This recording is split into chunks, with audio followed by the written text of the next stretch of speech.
In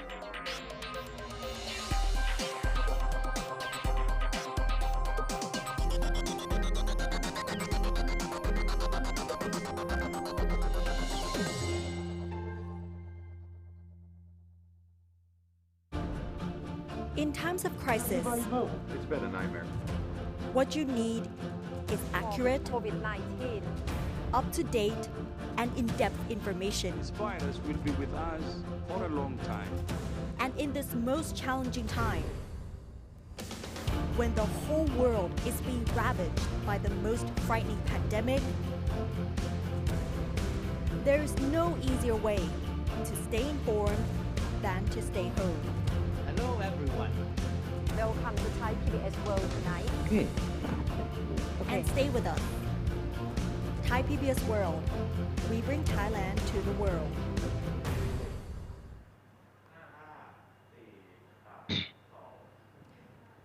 Very good evening. Welcome to Thai PBS World Tonight. I am Natha Gomonwadin, live from Thai PBS Studio in Bangkok, and Kun Thep Chayong joining me online from home. สวัสดีค่ะ คุณเทพชัย Good evening and good evening everyone. So the new working week today began with good news. Only one new coronavirus infection case and life in Bangkok and many other major cities returned to some semblance of normality this morning. Traffic jams were back on Bangkok streets again. ในฐานะโฆษกของ And what สบค what นะ is ครับ interesting is that the chaotic scenes we saw at many supermarkets and convenience stores on Sunday, where people trying to go over each other to have their hands on earboxes, continue to be a major topic of debate today. Even Prime Minister Prayut Chan-o-cha himself had something to say about this. That's right. Especially, he would like to tell all of us to keep social distancing. That's still very important messages. Even though easing of restriction, easing of lockdown measures in Thailand has already happened. For 2 days that Kun Thep Chai has already mentioned, it started on Sunday.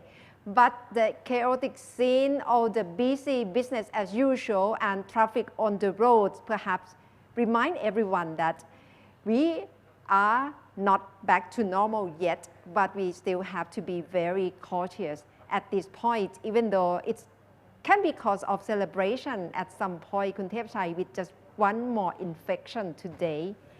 But we still have to remain cautious. Yeah, definitely. I mean, trying not to be complacent is the catchphrase that we have to always bear in mind. Lower or zero infection case doesn't mean that the things are back to normal, meaning that we have turned the corner. I think this is something that medical authorities have been warning us that, all right, good news, we welcome it, but try not to be too complacent or to start ignoring all these essential social distancing directives. And with the case of 40 cases of testing positive from Yala province is still very controversial because from the first 2 rounds of checking, it was conflicting in terms of result. The first round, the 40 cases from Yala province were tested with positive result. And then the second round, all 40s are negative results. So right now, it's still on the checking in the lab, and we do not know the case yet, whether they are all positive or negative. They are the cases from active case finding or ACF test by a new laboratory in Yala province. And then the second result, the second round, tested as negative. And right now, the new specimens were collected from all 40 subjects and sent to Disease Control Department in Bangkok for final analysis. And perhaps later today in our program, Kun Thep Chai, probably we can have clearer picture from Dr. Tanarak Plipat, who will be joining us later. I'm sure that people have a lot of questions to the discrepancy between the 2 tests, right? As Kunatha mentioned, the first test for 40 people came back positive, but the second one came back negative. So the result of the third round of tests is still pending. And of course, the question is why things could have gone wrong with so many people, 40 people.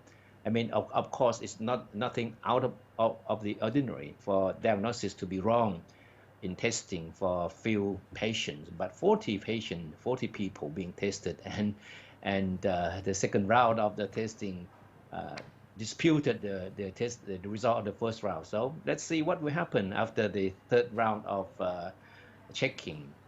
But Kunatha, as we mentioned earlier, that Sunday we just went by, which was the first day of the relaxation of the stringent shutdown measures, saw quite chaotic scenes at many supermarkets and convenience stores. I could not remember people fighting each other to try to lay their hands on beer boxes and other alcoholic drinks. I mean, of course, understandable. The people were so pent up after a month of lockdown, so they went out to try to enjoy their favorite drinks. But of course, those scenes that went viral on the social media obviously infuriated the Prime Minister Prayut Chan-o-cha, who today said some order need to be maintained at these stores, and he issued a threat that if the same thing happened, if there is a recurrence of this kind of chaotic scenes or chaotic situations at these places, they will be closed definitely. So it's ultimatum from the Prime Minister that he will not tolerate this kind of situation. That's right. That's why we all still have to remain very cautious, as the Prime Minister told all the shopkeepers and consumers that they have to maintain social distancing. That is very crucial at this stage. And talking about social distancing, Kun Thepchai, the scene at the Bangkok Transit System electric SkyTrain in Bangkok this morning in particular must be quite alarming, probably for Prime Minister Prayut Chan-o-cha as well, because it seemed improbable to follow social distancing during this morning with technical errors happen at Bangkok Transit SkyTrain system. Thousands of people heading off to work, but they ended stranded at BTS station after services were hit by a technical error. And there was a post via Twitter at about 6 a.m. from BTS SkyTrain Authority, which states that there has been a technical error on the rail near National Stadium and Siam stations. The delay will take roughly about 10 minutes, and we are sorry for any inconvenience. So that must be really difficult morning for passengers on the SkyTrain, Kun Thepchai. But clearly, many people have worn facial masks, which become very essential nowadays when we have to commute or using public transport. Certainly, this kind of scenes, people cramming in closed space like this, certainly is not something that authorities want to see, because this is certainly, I mean, a violation of all social distancing rules. And right now, to see what's really happening right now at a BTS station in Siam Center area, our reporter Kun Non Kasipat is already there and have live report. Kun Non, where are you at the moment?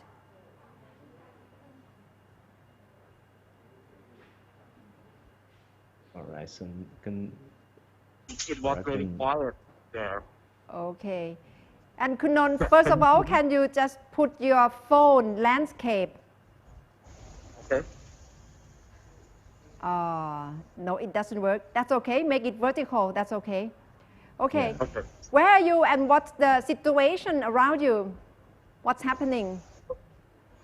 Okay, I am here at Siam for 3 hours, and I see that there are two things that's very obvious to see. The first is everyone is wearing masks, and the second is everyone who came with friends or family doesn't take social distancing seriously, because they walk side by side and they're talking with friends, and The other thing is some shop is still open, and the restaurant is allow customers to eat already, but they have to eat separately. It's near peak hour, or peak hour has already gone because people must have gone home after work. But how do you notice the public transport system right now from where you are? What's happening?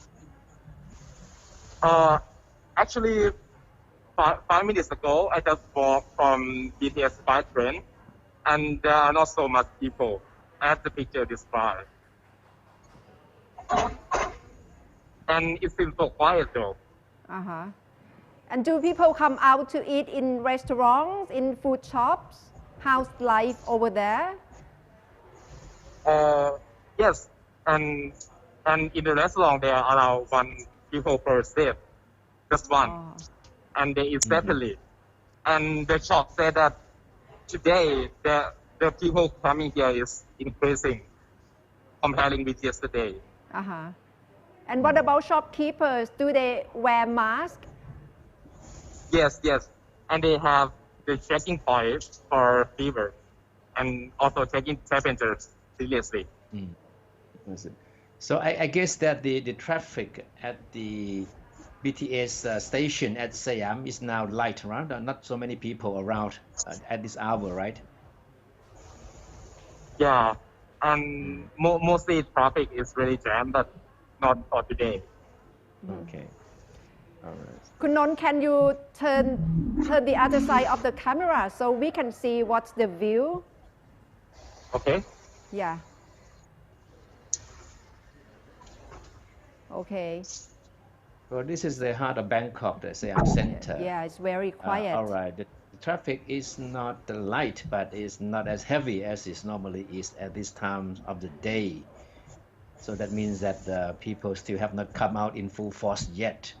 And because a lot of people are still working from home, so it means that will be a little while longer before the life will really return to normal at this very normally busy spot of the city.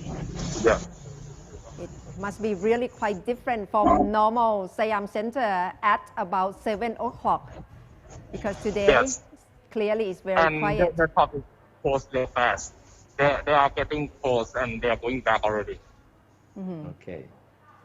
All right. Okay. Thank you very much, Kunnon, for your report from Siam Center. Thank you. Okay, thank you. Okay, so the atmosphere at the moment there is quite different from what happened this morning, Kunanta. Yes. Because of the technical error that happened, so the service was suspended or delayed. So that's why we saw huge clouds of stranded passengers jamming together, obviously in violation of all the social distancing directives. So it's a pity that after all the cooperation that we have been receiving from members of the public over the past 1 month, so we had to come to this kind of situation unexpectedly, of course, and of course the people were not to blame, but it's the technical error. What could we do? Yes.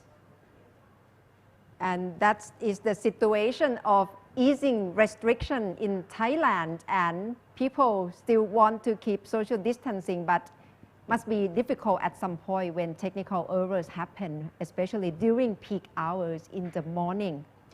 And talking about easing restriction and reopening countries, Kuntepchai, right now it's happening in the US. Many states have already reopened, but conflict is still there because many people still want to have restrictive measures as well. So right now, what's the latest situation? Right now we have Nirmal Ghosh, the Straits Times U.S. Bureau Chief, joining us from Washington, D.C., live from the U.S. สวัสดีค่ะ สวัสดีครับ Nirmal. Very good to see you again, Nirmal. You look good. You look not like you are under lockdown in any sense. Nirmal, can you hear us? Seems to be some it seems the signal is not quite strong. I can hear you. It froze for a second, but I can hear you now. Okay. Okay, good. So Nirmal, how's your life nowadays in DC? Can you go out, or are you still under lockdown? It's still a lockdown, but in the US, the lockdown is not as extreme as in other countries. There's still people go out. You can go to the store. There are people going out to the parks.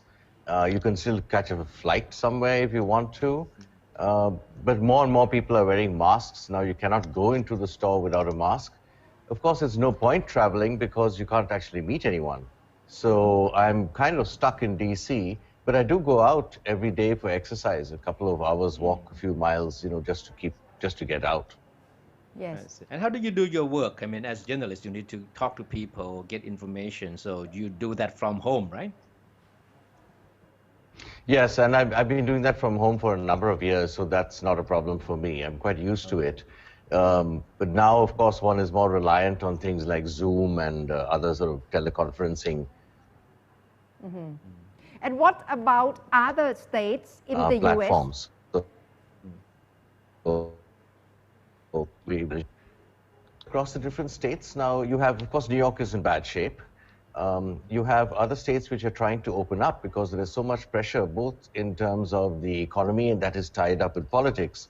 So you have some states like Florida, for example, Georgia, for example, who are trying to open up a little bit. But there's this great worry that it's happening prematurely, not according to the White House guidelines. And the White House guideline is that you must have 14 days of a continuous decline in hospitalizations in order to start allowing normal activity. A lot of these states are not waiting for that because, you know, there are people who want to get back to work. So there's a real fear that this virus will rebound, gain traction again in some places.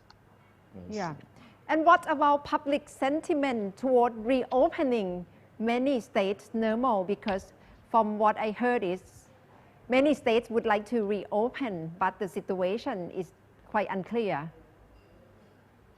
Yeah, there is, the polls show that most Americans would prefer avoiding reopening. But in practical terms, there are a lot of Americans, I mean, a large number, who basically live paycheck to paycheck, day by day. And the economic damage is so severe that a lot of people are basically running out of money. You know, there is some pressure to reopen from mostly, I should say, sort of right-wing conservative groups, which who might, for some reason or the other, reasons of their own beliefs or something, not even believe that this virus is a real thing or believe that it only affects minorities like African Americans, for example, doesn't affect children. They might believe all this, and they're coming out and putting pressure on state governments to open up. And as you know, Nirmal, the director of the World Health Organization has cautioned against the pandemic being politicized, but that is exactly what is happening in the U.S. And as a journalist, how do you, I mean, see this thing play out? I mean, the politicization of the pandemic, of course, with Trump from the top, I mean, pointing fingers at his political opponents and trying to deflect blame from himself. Absolutely, as you said, absolutely. And another thing is that China is going to be a big part of the campaign. Obviously, blaming China. And President Trump, of course, says he acted early, which he did. But subsequently, there were mess-ups and they lost almost an entire month in terms of testing and surveillance and all that. So now there is this effort, all-out effort, I should say, to blame China. And the thing is, the opposition, the Democratic Party and Joe Biden also is also blaming China. So blaming China is going to be a campaign issue, and everybody is jumping on that bandwagon. So that is a serious problem. But how do you think this will play on the sentiments of the American voter? Do they really believe that what Trump says is true, that China is the real cause of this thing, and he wants to hold China accountable for what happened? So there is a sort of widespread belief that China is to blame and should be held accountable. But if you look at the electorate, it's sort of divided and sliced up. Now, President Trump's base is rock solid. Whatever he does, it will not change. I should say it's almost, people don't like it when you say that, but I should say it's almost like cult-like loyalty. So that core remains the same. Democrats, the election eventually is going to be a referendum on, of course, President Trump. So, and it's so personality driven that, again, his support base remains rock solid. Democrats will vote against him. Whoever their candidate is, they will vote against Trump. The key thing is a narrow band of independent voters. Which way will they swing? And the key thing is just 5 or 6 states in the Midwest, where if they come out in support of President Trump, he might win like he did in 2016. And what about the popularity of Joe Biden? Because it seems that his popularity has risen just recently because of COVID-19. What's the sentiment over there? Yeah, so polls show consistently that Joe Biden would beat President Trump in a head-to-head now, if the election was held now, but it is a narrow lead, and the polls were wrong in 2016. So I think it's absolutely a toss-up. Yeah, so we never know. Nirmal, I'm sure that you must have a lot of American media friends, right? How do they feel, I mean, to see all those press conferences that Trump has held often end up being a confrontation between him and the media? Yeah, this is there's a lot of irony wrapped up in that. President Trump is actually right when he needles the media saying, you need me for your ratings. This is all very good for ratings. Politics has become like entertainment. For serious journalists, I mean, there is, as we all know actually in the profession, there is a certain sort of depressing element to it, because you have to plow through a sort of miasma of propaganda and falsehoods, and the credibility of the credible media has actually been very successfully eroded. But President Trump, Bolsonaro in Brazil, Erdogan. So I mean it's challenging to say the least. Nirmal, so far, do you see any changes among American publics after COVID-19? Has America changed at all? What's your observation? I think it has brought out divisions. It is. I don't think it has changed, but it has exposed divisions. Now, you look, for example, at Washington, D.C. 81% of mortalities from COVID-19 in Washington, D.C. are among Black Americans.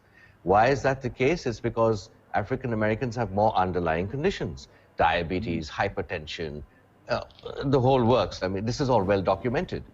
But when something like this comes along, it becomes very stark. And then you have... again, you have the same political divisions. You have, extreme right-wing groups who believe in conspiracy theories, who believe this is a weapon which has escaped from a lab, or that China exported it deliberately. All wild speculation, but they believe it. So a lot of the political divisions and the underlying ethnic divisions have been exacerbated by this. I see. So you mean the pandemic has further widened the political divide among Americans, who have already been heavily politically polarized already? Yeah. Yes, absolutely. I mean, one would have thought that there would be sort of some kind of unity, and there is to some degree. I mean, ordinary Americans, people are cooperating on the street. There's nothing bad happening on the streets. Except, I should say, there is a lot of growing prejudice against Chinese Americans, or anyone who looks Chinese, So that is a problem. That is a serious problem we have to watch, and one is concerned about that.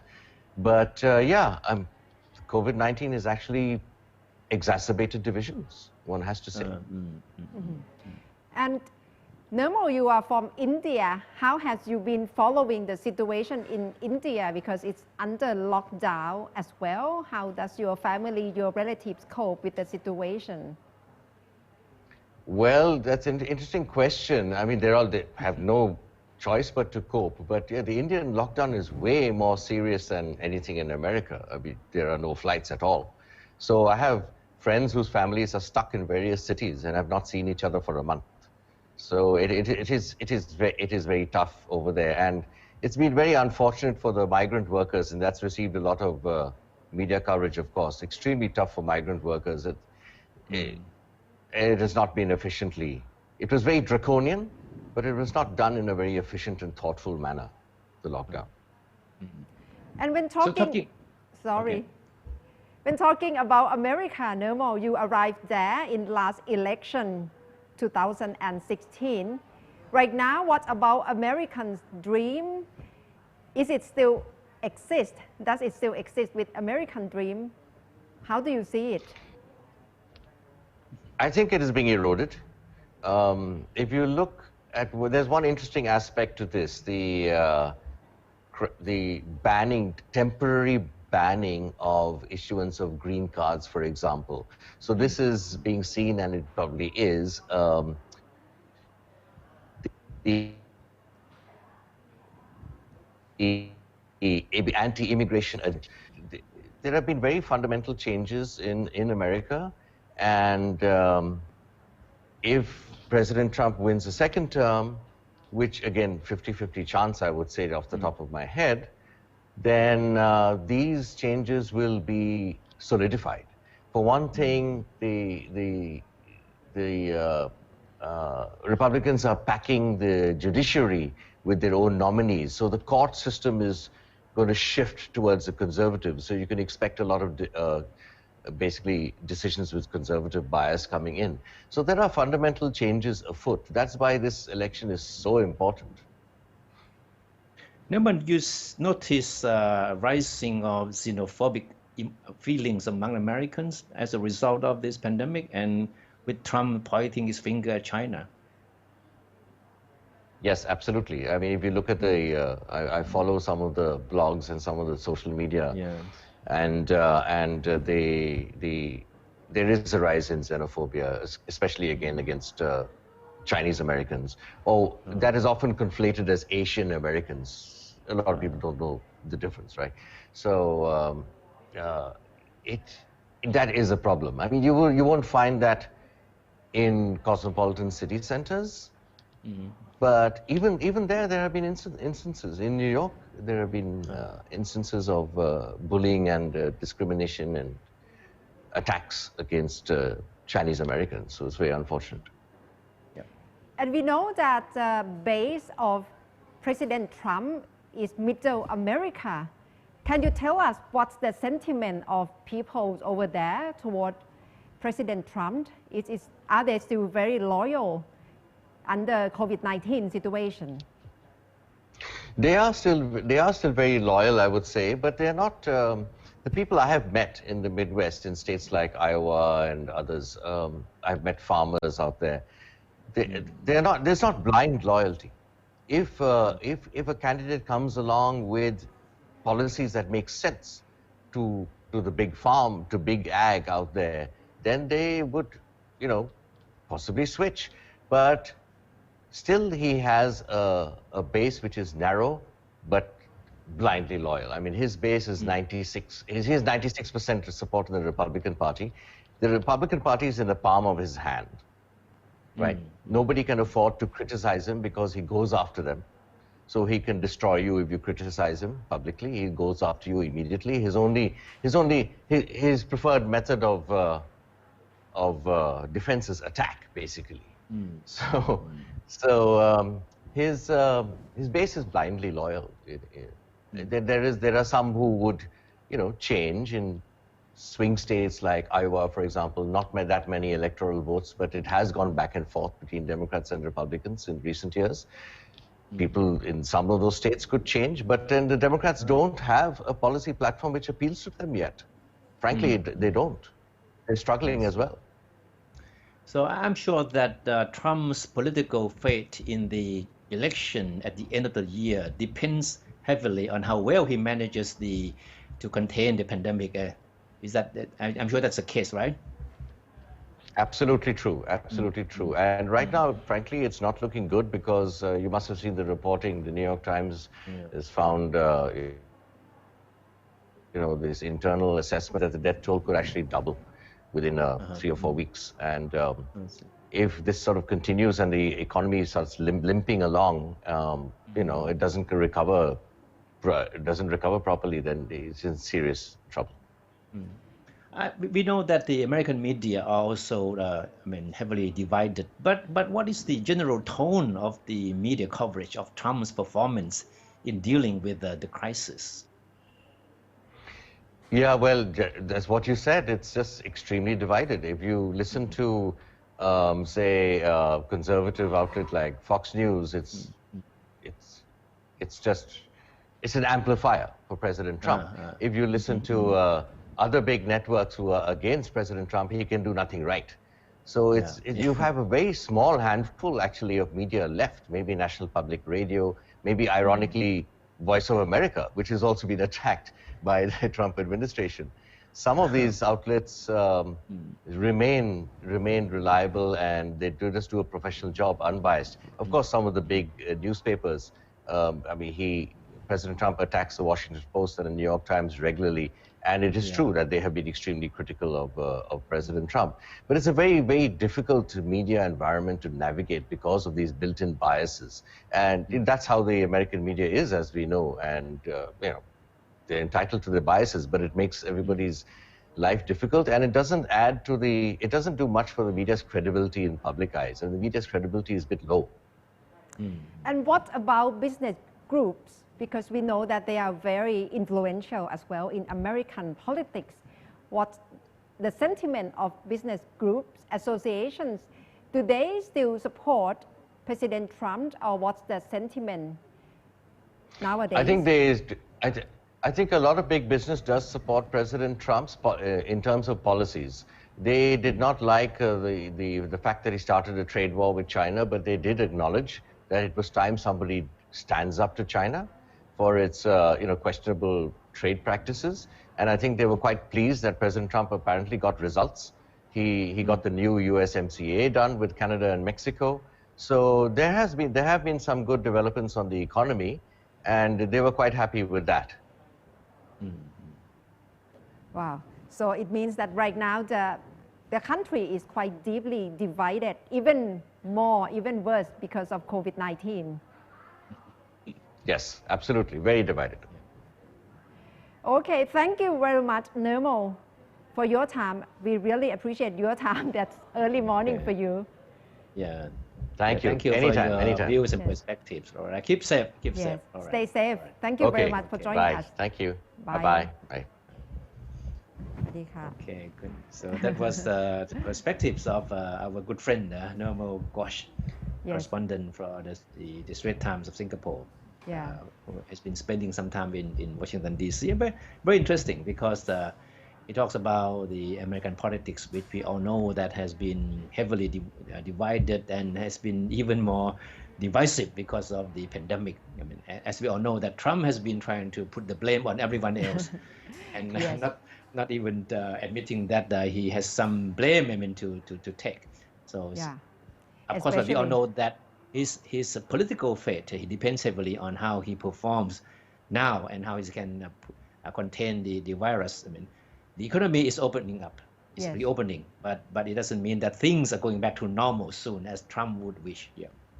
Yeah, so I suppose that the narrative of China to be blamed for the coronavirus will be back again in the politics in the US. Especially it's the presidential election in November this year, Kun Thep Chai. So China will be like scapegoat in the eyes of President Trump. Like last time during the presidential election, he always mentioned China in 2016. And to take a look at Europe, Italy was epicenter of coronavirus about in March, and they have announced the lockdown on the 10th of March. But right now, they have already opening up again. Let's take a look at life in Italy after the post-lockdown. Italians across the country were adapting to life post-lockdown. As the country began to unwind its tight restrictions that have been enforced to try and stop a spread of the coronavirus disease. Social distancing was the new norm. streets were much busier than any time in lockdown. And some 4.5 million people returned to work after nearly 2 months at home. Demonstrations were held in Venice and Milan as frustrated citizens and business owners raised awareness of the economic struggle months without income has caused them. After the silent demonstration, Venice protesters offered a round of applause dedicated to victims of the pandemic and to health workers working tirelessly in hospitals. In Naples and Rome, policemen were on guard to ensure passengers and commuters respect the safety rules. Blue circles have been placed on platforms and on metro trains so that passengers stay 1 meter apart from each other. And on the trains, there must be an empty seat between each person. Porta Palazzo Market reopened, and people were seen buying fresh fruit and vegetables, with workers at the entrance limiting the exit to the stores to avoid gatherings. At least Italian can have some time to enjoy summer this year, Kunthepchai, after the easing of restriction. Yeah, after the lockdown. Yes. And another country in Asia has already opened up the country after restriction, after long restriction of the measures. And right now, Kun Nat Punnak is joining us. So what's the country that have been back to more normal, Kun Nat?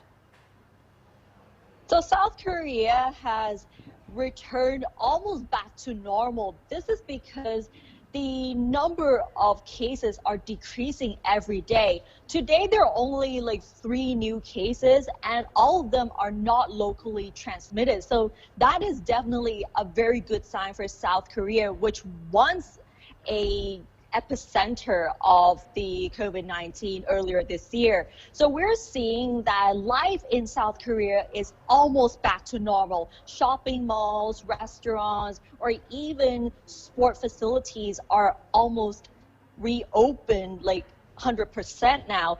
And in shopping malls, for example, many of the people in South Korea went with revenge shopping here. So it's called bobok sobi, which means revenge shopping. So people are going back to shopping malls and other stores to buy what they've always wanted for like during the lockdown, whether it's like luxury items or even flowers. So many people were heading to shopping malls and these shops during the past weekend, and major shopping malls have use these bargain sales to attract revenge shoppers in South Korea. Clearly, people cannot wait to spend money. Exactly. Imagine a feeling of staying at home and not being able to do anything and not being able to go anywhere. So I think that is where the revenge shopping came out in South Korea. So it's the feeling like, I want to go shopping so badly, and now that the lockdown is already eased, the first thing they wanted to do is go straight to the shopping malls and get what they've always wanted. So that is what we're seeing. Or even like luxury items like Chanel, people are queuing up just to buy their favorite purse that they've been waiting for during the lockdown. So that's a pretty interesting incident that happened here. I love that term, revenge shopping. It sounds very, very good. I'm sure that in Thailand, a lot of people are looking for that kind of revenge too. No, but despite the return of some normalcy, Kun Nat, I'm sure that authorities in South Korea are not yet totally discounting the possibility of a second wave of the pandemic, right? So what are they planning for that scenario? so far, I'm not sure exactly of what they're actually doing, but what they've been doing right now is that they try to ease the lockdown in many places. So what we're seeing is that the schools are almost back to normal, sporting facilities are almost back to normal, and we can also see that South Korea is definitely on alert. So they're still pretty much warning the citizens to still practice the social distancing measures, because there is still a possibility of the resurgence here, like in other countries that already experienced the second wave. And what about other places, Kun Nat? We see how shoppers back to spend money and have revenge shopping. And what about other places? After easing restriction, what happened? The situation in South Korea is pretty much the same with shopping malls and restaurants here. So we can see that South Koreans are more flexible with the way they live their lives compared to prior to the pandemic. So we can see that South Koreans are almost back to normal, but they're still a bit scared. So we can see that the South Koreans still go out with face masks and protecting themselves from the virus right here. Of course, when we talk about South Korea, we must be wondering what happened in North Korea. And from the report, it tends to point out that it's COVID-free. Is it? Well, despite the number of reports saying that North Korea is COVID-19 free, many of the experts think that it's completely impossible for North Korea to be COVID-19 free, because North Korea borders South Korea, of course, as well as China, which both countries are epicenters of COVID-19 earlier this year. So it's quite impossible. It's impossible to say that North Korea has no infections at all, because of the fact that they're bordering two countries.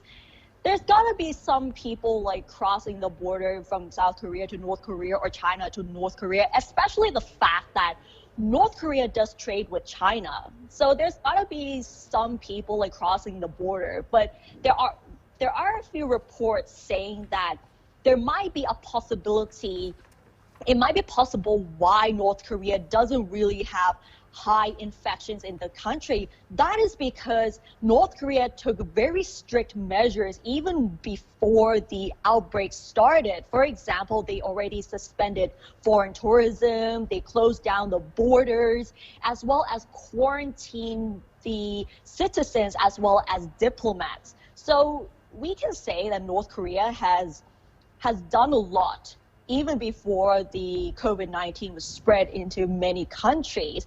But experts still feel that it's not possible to have 0 cases completely in North Korea.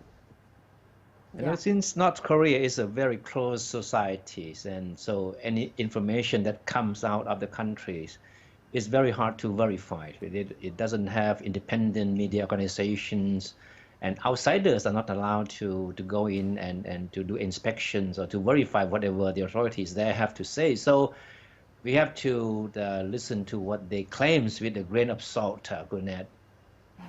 Everything is like claim from the state media, everything's like a claim from the leader, even the life or death of Kim Jong-un, everything is relied on the state media. But at least there's one news story that we can all be sure about, is that the leader is still alive. That probably we You're still right. have to wait for confirmation again. Thank you very much, Kun Nat, for your story on South Korea and North Korea. Thank you. Thank you. And Kun Thepchai, another thing that we have to wait for confirmation in Thailand regarding COVID-19 is the test of 40 cases in Yala province. And we still don't know whether today we will have results or not. And right now we are trying to contact Dr. Tanarak Plipat, Deputy Director General of Disease Department, to join us. And that's the big case in Thailand, and people must be speculating whether it will be positive or negative, especially with the issue of conflicting results. So people would like to know what's behind or what's the truth about these 40 cases. Yeah, the southernmost parts of the country has been in the news and a center of attention for the past few weeks because of the number of infection cases and number of the people being quarantined in that area. So, and right now, Dr. Tanarak Plipat, Deputy Director General of Department of Disease Control, is now ready to join us. สวัสดีค่ะ Good evening ค่ะ Dr. Tanarak. Dr. Tanarak, I hope you are not tired yet having to answer same question, talking about same topic for almost 2 months now, right? but the issue evolved quite a lot from early situation, and then we have an outbreak in the middle of March, and now the situation is getting better, and we are implementing the new strategies, active case finding, and I guess this will be our discussion this evening as well. That's right. Yes, that's true. yes. That's true. Yeah. Especially on active case finding and 40 cases in Yala. So finally, have we got results of the third round of the testing? Excuse me, could you please repeat the question again? Yes, with the 40 cases in Yala, which we know that there are conflicting Yes. results between the first Yes. round and second round. And I presume that right now it's during the third round of lab test. Have we know the result yet? The result of the third test is not coming out yet. Let me tell you about what happened in Yala. First of all, when the situation of COVID is getting better, just like what we seen at the moment, what we would like to see, or what we would like to do is that we would like our public health officer in each provinces that has an outbreak before went out and try to identify the areas that probably that has been affected by the COVID-19.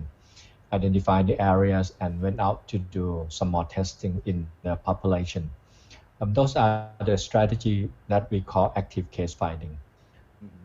So it is not just went out anywhere randomly, but it guided by our epidemiological data, which area should be tested, what kind of place or venue that we should go in and do some testing. This strategy will be successful if we have enough testing capacity. So that is probably why in the last few weeks or last month, starting from last month, we're talking about expanding the testing capacity in every provinces in Thailand.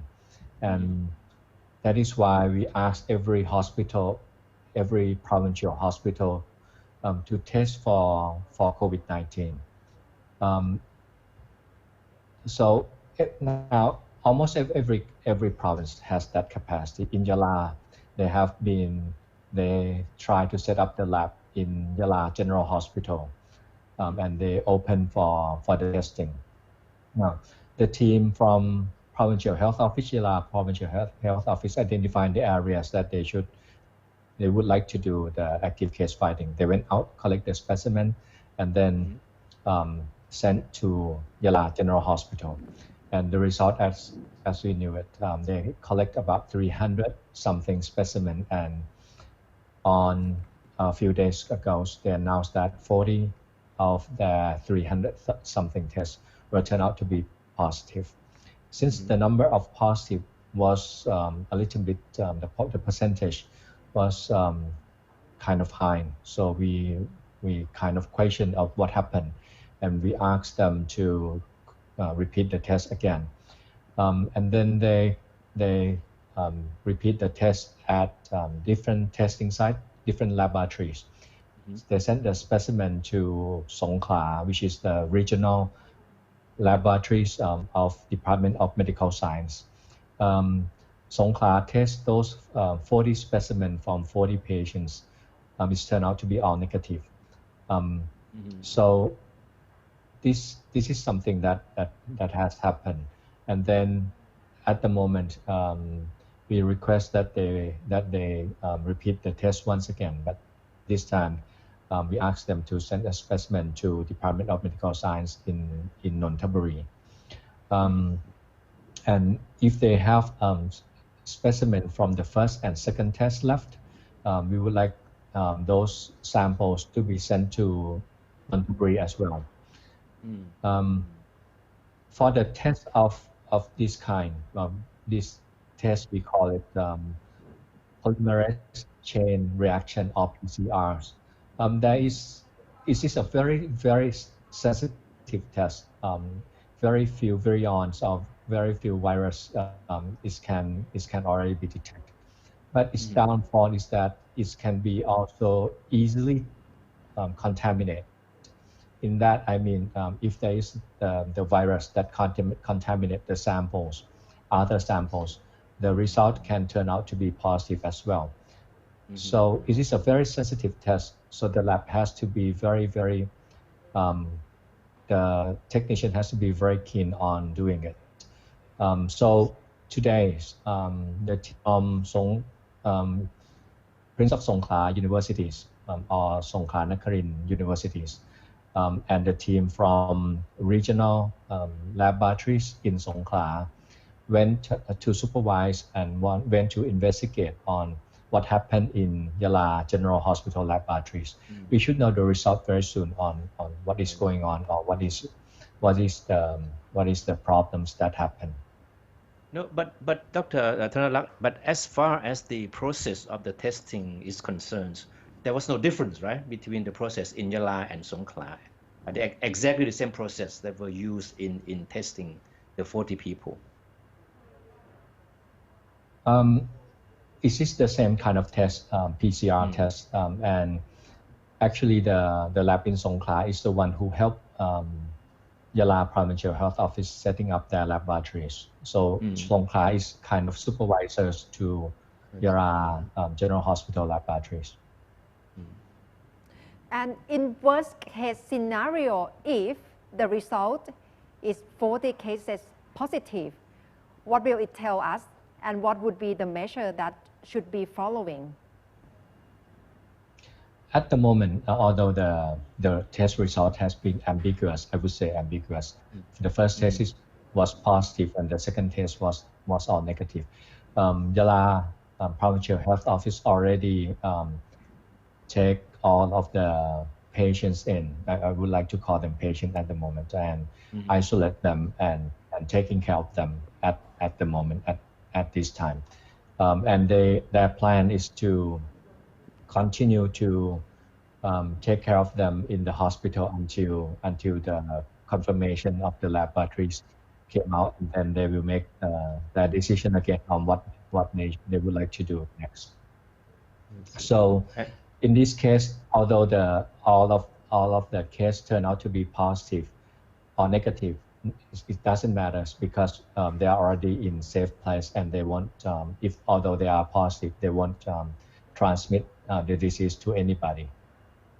And we have the contact history of these people, right? We know whom they have been in contact with before they were identified as being infected, right? Yes, of course. Okay. I would like to say that at the moment we are ease our lockdown measures. When we start to ease those measures, one of the things that has to be strengthened. I already mentioned that when we start to loosen something, we have to tighten up something. The measures that we tighten up will be our public health measures. And in that, I mean that we have to try to prevent even more. We would like to do more testing or detect more case by doing surveillance and also by doing active case finding. And then if anybody turn out positive, we would like to treat them and then controls. So prevent, detect, treatment, and control. Those are our main measures that we are going to tighten up or strengthen in the time that we ease some of the social measures. Yeah. And Dr. Tanarak, yesterday we have got the report of 18 new cases for migrant labor in Songkhla province. And how does this concern you? Are we going to repeat the same path like in Singapore with the issue of migrant labor? Actually, it is different settings, totally different. The setting in Sadao, Songkhla is the illegal migrant workers who has been caught enter the countries or enter the kingdom illegally, and we put them in certain place, wait for the officers to process, and then we are going to request them going back to their home countries. So actually, it is a temporary shelter for all of the illegal migrant worker that has been caught by Thai officers.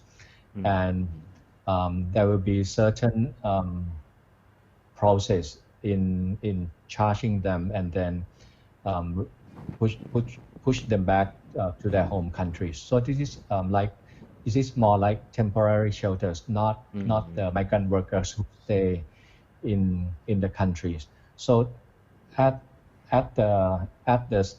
the place it was always is a little bit crowded, and we already know that before this 18 positive a few days ago, there were reported of around large numbers that has been positive in the same place already.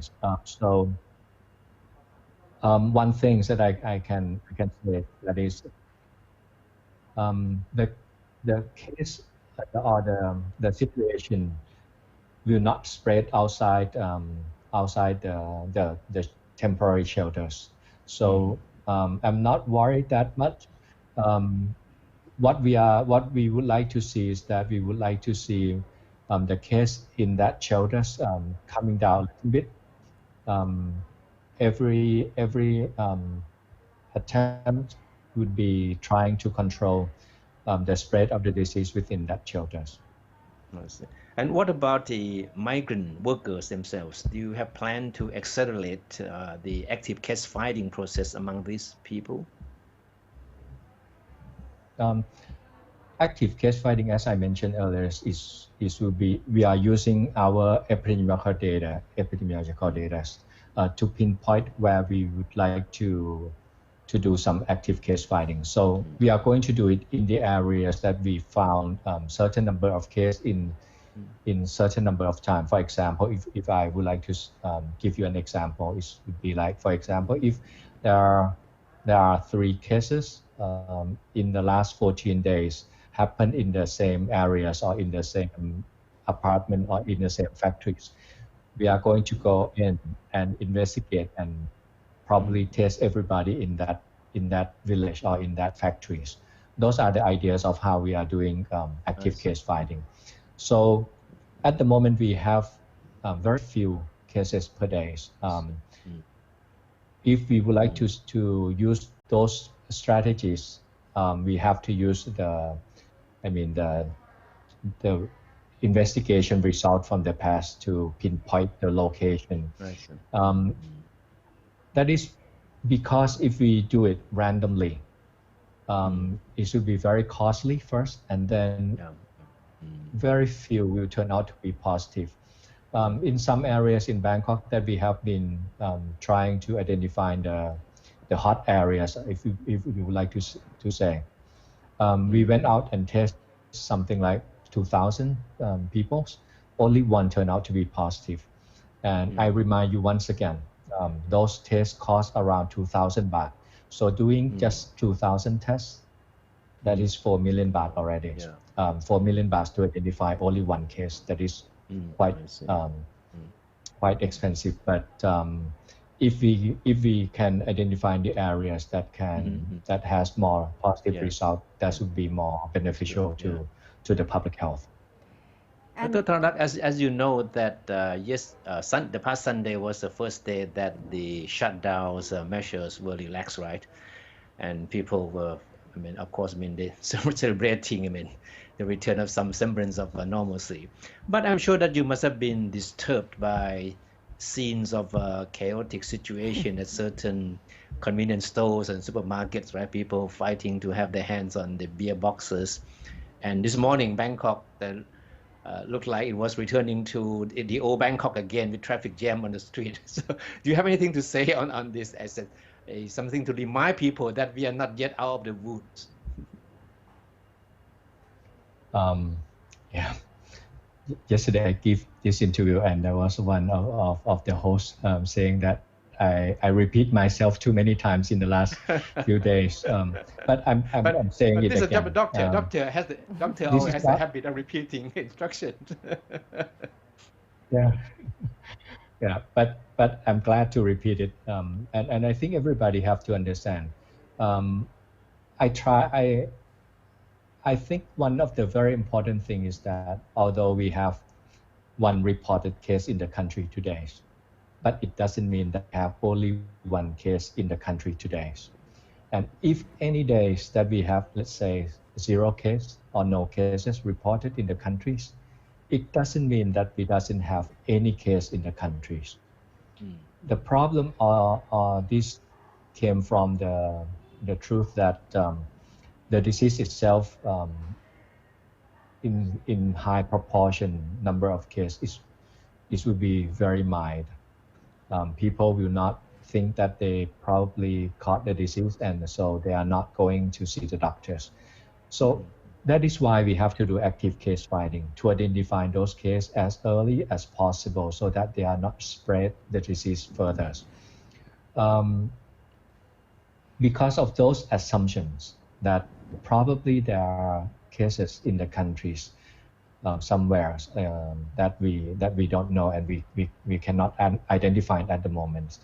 That is why we have to always be very careful. And any times if we let our guard down, if we relax ourselves, the government can relax their rules, but we cannot relax ourselves in terms of preventing ourselves from getting the disease. So what we should do is that we should understand the situations and keep on working hard, very disciplined in trying to prevent ourselves from getting the disease. We should not go into public places too often. We should still wear face mask. We still have to wash our hands frequently, and we also have to eat clean food, well-cooked food, those kind of things. We have to keep working on that. And if we look at the countries, example from other countries, that they relax their measures very soon, and then people let their guard down. In Singapore, in Hokkaido, Japan, and even in Japan itself, the epidemics or the COVID-19 can come back very rapidly. And we have seen those lessons, and I hope that we are not going to repeat those lessons. So we should then learn from them and think about it and prevent ourselves from those situations. Dr. Tanarak, we know that you have been repeating yourself for weeks now, but we are glad that you have been doing that, because that's was Dr. our force to remind us of the things we don't want to hear or we want to ignore. Yes, that's right. We cannot let our guard down. That's what we have been telling our audience as well. Thank you very much, Dr. Tanarak, for joining us for English version. And like now, we'd like you to watch this report with all of us on Hollywood artist, tutor for young kids who are Arabic speaking to fighting during this COVID-19 pandemic, and then we'll be back to have Thai version with you. So stay with us. هلا اللي بدنا نعمله إنه بدنا نحاول نرسم له Reem Ali Adib, a Syrian-born animation artist who works for Warner Brothers Entertainment in Los Angeles, created a channel on YouTube designed to help Arabic-speaking kids and their stressed-out parents weather the coronavirus lockdowns through basic tutorial on drawing, making origami, or simply reading children books, or in Arabic. She said, there is a lack of content in Arabic that is kind of simple and easy to digest, and spoken in Arabic, in a simple language that kids can relate to or familiar with at home. I worked in animation back in Syria, and all the show we worked on had a cultural agenda. Let's teach kids about Christmas. Let's teach kids about traditions. Let's teach kids about, So it's always whoever want to fund it, always someone who has an agenda in mind to teach kid about something. I feel like there's lack of content that is just for the kid to enjoy, to learn something, to be creative, and in Arabic. Well, I'm actually trying to avoid talking about the virus because I felt like the kids, it's the coronavirus is all around them, and the parents probably talking about it, and friends talking about it. So I thought maybe just like have a space where this doesn't exist, maybe like just let's forget about it for a little bit. شايفين مو كتير سهل. يلا خلينا نكرر نفس الشكل. عرفتوا هيك.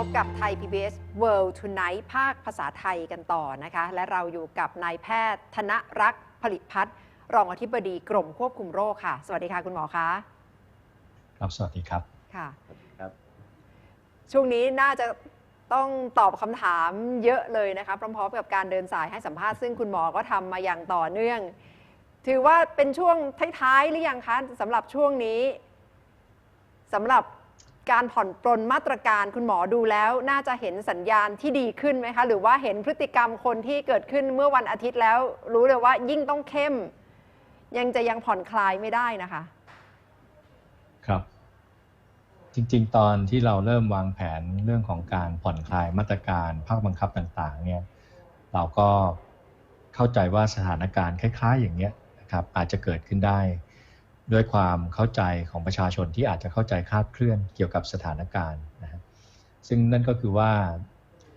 ตอนที่เราเริ่มผ่อนคลายมาตรการอาจจะทำให้คนเข้าใจว่าตอนนี้จำนวนผู้ป่วยลดลงมากหรือถ้าวันใดเราเกิดมีจำนวนผู้ป่วยรายงาน0 คนหรือไม่มีผู้ป่วยรายใหม่เลยอาจจะทำให้ประชาชนเข้าใจว่าเราไม่มีคนไข้ในประเทศไทยแล้วซึ่งตรงนั้นเนี่ยอาจจะไม่จริงซะทีเดียวนะโรคติดเชื้อไวรัสโคโรนาเนี่ยเป็นโรคที่80%ของผู้ที่ติดเชื้อเนี่ยอาการน้อยมากอาการจะคล้ายกับหวัดที่ไม่ดีอาจจะไม่มีอาการเลยด้วยซ้ำไปนะครับ 30% ของผู้ติดเชื้อนี่อาจจะไม่มีอาการเลยอะไรเลยนะเพราะฉะนั้นเนี่ยจะมีคนอยู่จำนวนหนึ่งที่อาจจะเป็นผู้ติดเชื้ออยู่ในสังคมโดยที่ไม่ทราบว่าตัวเองติดเชื้อเข้าใจว่าตัวเองอาจจะเป็นหวัดธรรมดาหรืออาจจะคิดว่าตัวเองสุขภาพดีด้วยซ้ำไปเพราะว่าไม่ได้มีอาการอะไรคนกลุ่มนี้ครับจะเป็นกลุ่มที่เราจะไม่สามารถตรวจเจอได้ถ้าเรารอรับเขาอยู่อย่างเดียวที่โรงพยาบาลไม่ได้ออกไป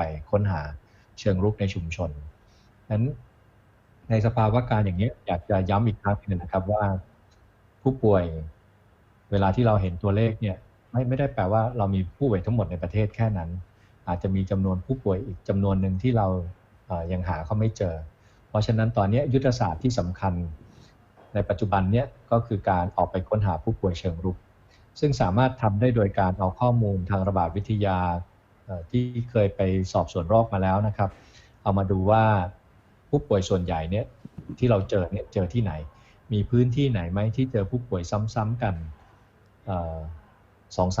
ผู้ป่วย 2-3 คนในช่วง 2-3 สัปดาห์ที่ผ่านมาถ้าเราสามารถระบุตำแหน่งชัดเจนว่าหมู่บ้านนั้นนะหรือที่โรงงานนี้นะบริษัทนั้นนะที่เราเจอผู้ป่วยซ้ำกันบ่อยๆเราก็จะลงไปทำการค้นหาเหมือนกับที่เราเคยได้ยินที่จังหวัดภูเก็ตที่กระบี่นะครับแล้วก็ที่ยะลาที่ทำไปเพราะฉะนั้นตอนนี้หลังจากที่เราเริ่มผ่อนคลายมาตรการทางด้านสังคมสิ่งที่จะต้องเข้าใจกันก็คือมาตรการต่างๆที่ไม่ใช่มาตรการภาคบังคับที่เราพยายามผ่อนคลายเนี่ยจะต้องมีความเข้มข้นมากขึ้นมาตรการทางสาธารณสุขจะต้องเข้มข้นมากขึ้นมาตรการส่วนอื่นๆการที่เราจะต้องพยายามดูแลหลีกเลี่ยงการเข้าไปในพื้นที่แออัดก็ยังจะต้องเข้มข้นต่อไปนะตอนนี้มาตรการที่ทางสาธารณสุขพยายามจะโฟกัสก็คือมาตรการเรื่องของการค้นหาผู้ป่วยเชิงรุกนี่แหละครับคุณหมอคิดว่ามาตรการต่างๆที่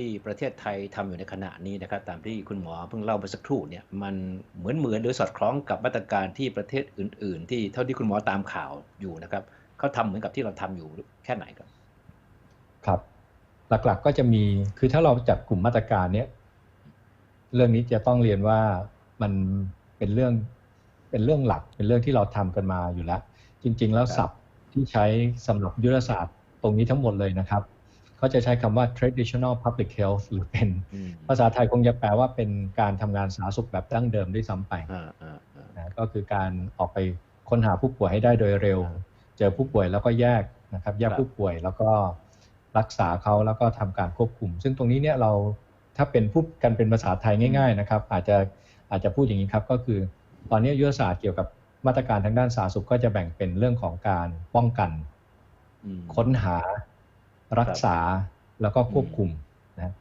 การป้องกันก็คือเราระบุกลุ่มประชากรที่เราคิดว่าเป็นกลุ่มประชากรที่มีความเสี่ยงแล้วก็เปราะบางอย่างเช่นกลุ่มผู้สูงอายุเราคุยกันเรื่องของกลุ่มแรงงานต่างด้าวนะครับคุยกันเรื่องสถานที่ที่มีผู้คนแออัดอย่างโรงงานนะฮะหรือสถานที่ที่อาจจะมีผู้คนค่อนข้างจะเยอะเรือนจำพวกนี้นะครับเป็นจุดที่เป็นจุดยุทธศาสตร์ที่เราจะต้องดูแลให้ดีๆอย่าให้มีการแพร่ระบาดในกลุ่มพวกนี้นะอันนี้คือการป้องกันค้นหาตะกี้นี้นำเรียนไปแล้วนะครับก็คือการค้นหาผู้ป่วยเชิงรุกนะอีกส่วนหนึ่งก็คือการค้นหาผู้ป่วยแบบตั้งรับก็คือที่โรงพยาบาลแต่ไม่ใช่ตั้งรับซะทีเดียวผมหมายความว่าเราก็พยายามค้นหาผู้ป่วยที่เดินเข้ามาในโรงพยาบาลนี่ว่ามีผู้ติดเชื้อโควิดอยู่ปนอยู่บ้างหรือเปล่าอย่างเช่นถ้าใครเป็นปอดบวมตอนนี้เรามีนโยบายที่จะตรวจทุกคนใครเป็นปอดบวมเข้ามาลองตรวจดูซิว่าปอดบวมรอบนี้ใช่โควิดหรือเปล่าไปจนถึงคนไข้ที่เข้ามารับการตรวจรักษาในภาวะปกตินะอย่างเช่น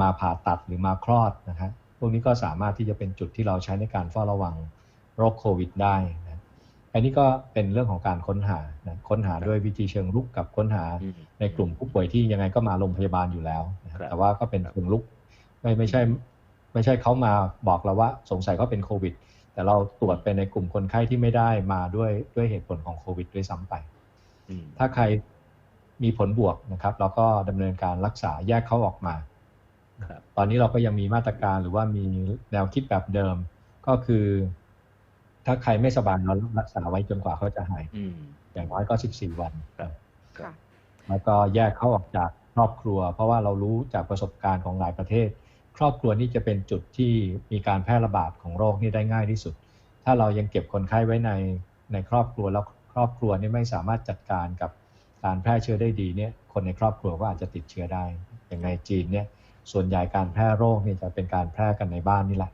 นะครับคุณหมอสุดท้ายก็คือครับเชิญคุณหมอก่อนค่ะครับสุดท้ายก็คือควบคุมนะก็คือการตัดวงจรการแพร่ระบาดด้วยมาตรการการสอบสวนโรคการติดตามผู้สัมผัสการแยกผู้สัมผัสไว้กักกันแล้วก็เรื่องของการตรวจผู้สัมผัสนะพวกนี้ก็จะทำให้เราสามารถตัดวงจรการแพร่ระบาดด้วยมาตรการทางสาธารณสุขได้ซึ่งตอนนี้เราก็คิดว่าเราจำเป็นจะต้องเข้มข้นเรื่องนี้เพิ่มขึ้นนะครับพูดถึงมาตรการต่างๆที่ออกมานะคะถ้าเทียบของไทยกับของต่างประเทศขณะนี้ต่างประเทศ หลายๆประเทศนะคะจำนวนคนติดเชื้อมากกว่าเราด้วยแล้วก็คนเสียชีวิตก็มากนะคะแล้วแรงกดดันจากคนในประเทศเนี่ยเยอะพอสมควรว่าให้รีบๆเปิดเพื่อที่จะได้ฟื้นเศรษฐกิจกลับคืนมาอย่างที่อังกฤษก็มีแนวคิดที่จะใช้ tracing app มาค่ะเพื่อติดตามตัวเป็นระบบลงไปในแอปพลิเคชันและเพื่อจะให้เปิดประเทศได้เร็วขึ้นคุณหมอคิดว่าไทยควรที่จะ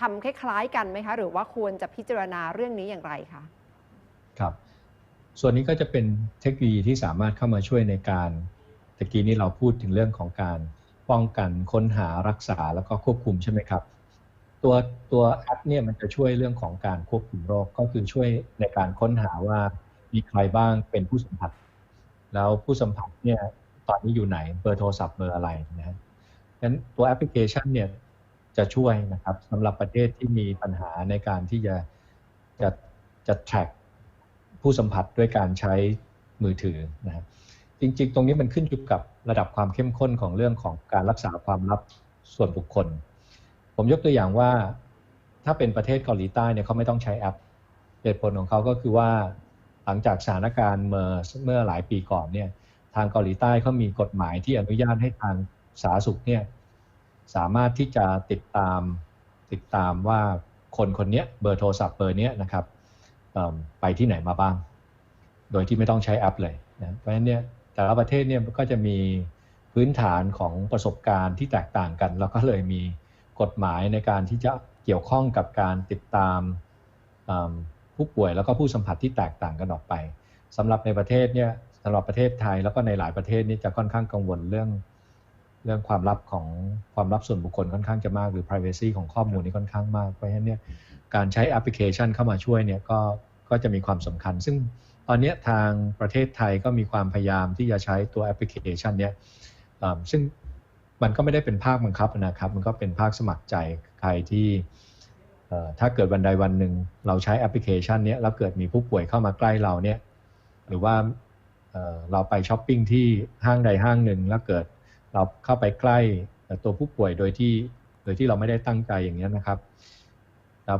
เกิดคนนั้นเกิดป่วยขึ้นมาตัวแอปพลิเคชันนี้ก็จะช่วยเตือนเราว่าเราเข้าไปใกล้กับผู้สัมผัสแล้วอาจจะต้องเฝ้าระวังหรืออาจจะควรเข้าไปตรวจดูว่าเราติดเชื้อหรือเปล่าพวกนี้ก็จะช่วยในระดับบุคคลได้แต่ว่าตอนนี้เราก็ยังไม่มีแนวคิดที่จะบังคับให้ทุกคนต้องใช้แอปพลิเคชันอันนี้นะครับคุณหมอครับมันมีกรณีของผู้ที่เข้าข่ายเป็นผู้ป่วยที่ยะลา40คนนะครับที่ตอนนี้เป็นข่าวอยู่เนี่ยที่ตอนแรกเมื่อตรวจรอบแรกแล้วก็พบว่าติดเชื้อใช่ไหมครับแต่ว่ามาตรวจรอบ2ที่จังหวัดสงขลาเนี่ยก็ปรากฏว่าเป็นเนกาทีฟก็คือเป็นผลลบไม่ได้ติดเชื้อตอนนี้เราเข้าใจว่ากำลังรอผลการตรวจรอบที่3อยู่นะครับผมก็เชื่อว่าคงจะมีคำถามมากว่ามันเกิดอะไรขึ้นทำไมความผิดพลาดมันถึงได้เป็นได้ขนาดนั้นคนทั้ง40คนเนี่ยตรวจแล้วก็ผลการตรวจ2ครั้งที่ไม่ตรงกันเนี่ยซึ่งปกติถ้าเป็นการตรวจคนธรรมดาแล้วก็อาจจะเรื่องปกติที่หมอจะวินิจฉัยผิดถูกบ้างใช่ไหมครับเป็นคน2คนไปแต่ว่าครั้งนี้เป็นกลุ่มใหญ่ขนาด40คนเลยเนี่ยคงมีคำถามแน่ว่ามันเกิดอะไรขึ้น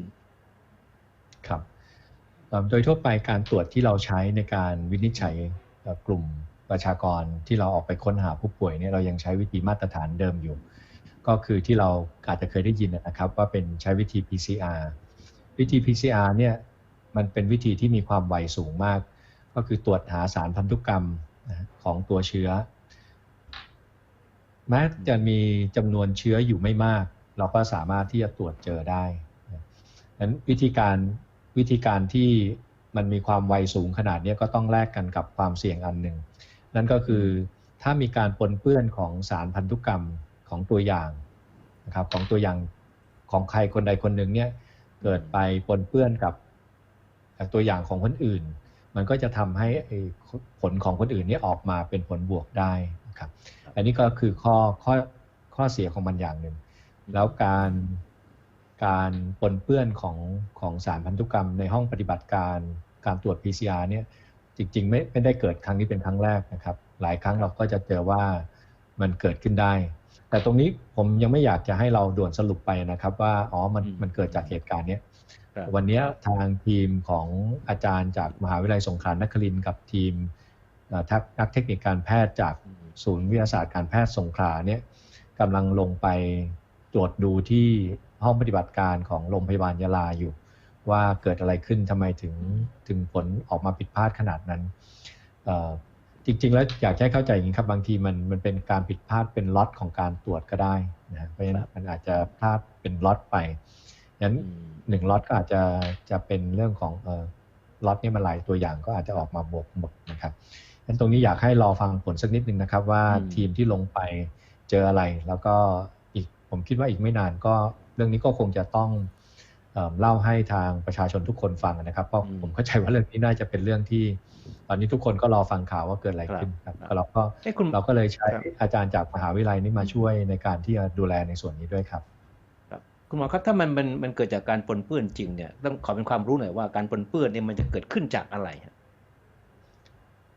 ส่วนใหญ่ก็คือในกระบวนการตรงไหนส่วนไหนของมันครับตรงนี้ขึ้นอยู่กับว่ากระบวนการในการตรวจเนี่ยของเขาเนี่ยใช้วิธีไหนในรายละเอียดนะครับตรงนี้ผมขออนุญาตที่จะไม่ลงรายละเอียดละกันเพราะว่าเดี๋ยวยิ่งพูดไปยิ่งเป็นการเดาต่อไปเป็นสายแล้วก็เดี๋ยวจะทำให้เข้าใจผิดกันไปใหญ่ครับค่ะเอาละค่ะคาดว่าจะรู้พรุ่งนี้ไหมคะคุณหมอผลสำหรับกรณี40คนเนี่ยค่ะ40รายเนี่ยค่ะหมายถึงผลว่าบวกหรือลบจากที่กรุงเทพใช่ไหมครับผมคิดว่าน่าจะรู้ภายในพรุ่งนี้มั้งครับก็เมื่อวานจริงๆแล้วเขาคุยกันเรื่องการเก็บตัวอย่างกันตั้งแต่เมื่อวานแล้วนะครับก็พรุ่งนี้ผมคิดว่าอาจจะได้ผลนะครับค่ะเอาละค่ะต้องขอบคุณคุณหมอมากนะครับรู้ว่าคุณหมอต้องพูดซ้ำแล้วซ้ำอีกในเรื่องเดิมทุกวันเป็นเวลาเดือนกว่าแล้วนะครับแต่ว่าคุณหมอก็ต้องพูดต่อไปนะครับเพราะว่าเรามีหมอเพื่อการอย่างนี้แหละต้องมาเตือนเราบอกเราในสิ่งที่เราคนไข้ไม่เคยอยากได้ยินคนไข้ไม่เคยอยากทำตามเลยครับให้กำลังใจคุณหมอนะครับค่ะส่งกำลังใจให้คุณหมอค่ะค่ะเอาละค่ะวันนี้ขอบพระคุณคุณหมอธนรักษ์ผลิพัฒน์รองอธิบดีกรมควบคุมโรคที่มาร่วมรายการนะคะและลากันไปเลยค่ะคุณเทพชัยคะสำหรับไทย PBS World Tonight คุณเทพชัยยองและดิฉันณัฐฐา โกมลวาทินสวัสดีค่ะ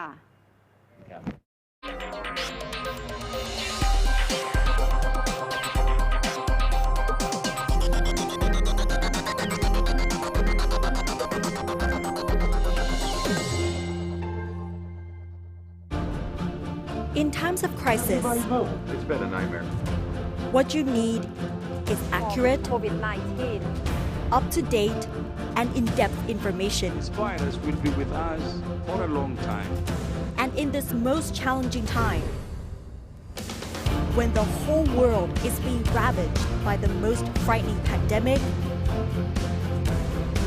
there is no easier way to stay informed than to stay home. Hello everyone. Welcome to Thai PBS World Tonight. And stay with us. Thai PBS World. We bring Thailand to the world.